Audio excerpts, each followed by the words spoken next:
నవరాత్రుల్లో రెండో రోజు పల్లకీ సేవ అయితే చేశారు. గుడి చుట్టూ 5 సార్లు అమ్మవారిని పల్లకీ సేవ అయితే అందరం కలిసి చేశాము. అది అయిపోయిన తర్వాత హారతి ఇచ్చారనమాట. అందరం అయితే హారతి తీసుకొని ఇక లోపలికి అమ్మవారిని తీసుకెళ్ళామన్నమాట.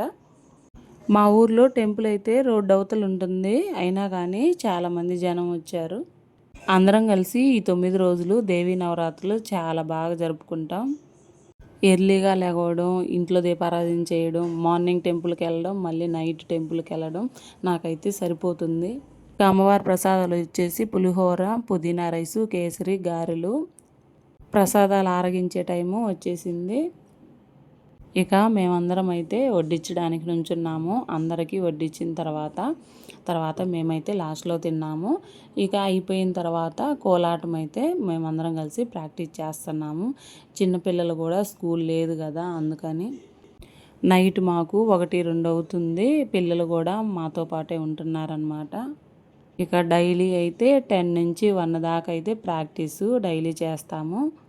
ఎందుకంటే ఆ టైం దాకా ఇక దగ్గరికి వచ్చింది కదా, దసరా రోజే వేయాలి కాబట్టి అందుకని డైలీ అయితే ప్రాక్టీస్ చేసి అయితే వెళ్తాము. ఈ వీడియో నచ్చినట్టయితే లైక్ చేసి సబ్స్క్రైబ్ చేయండి.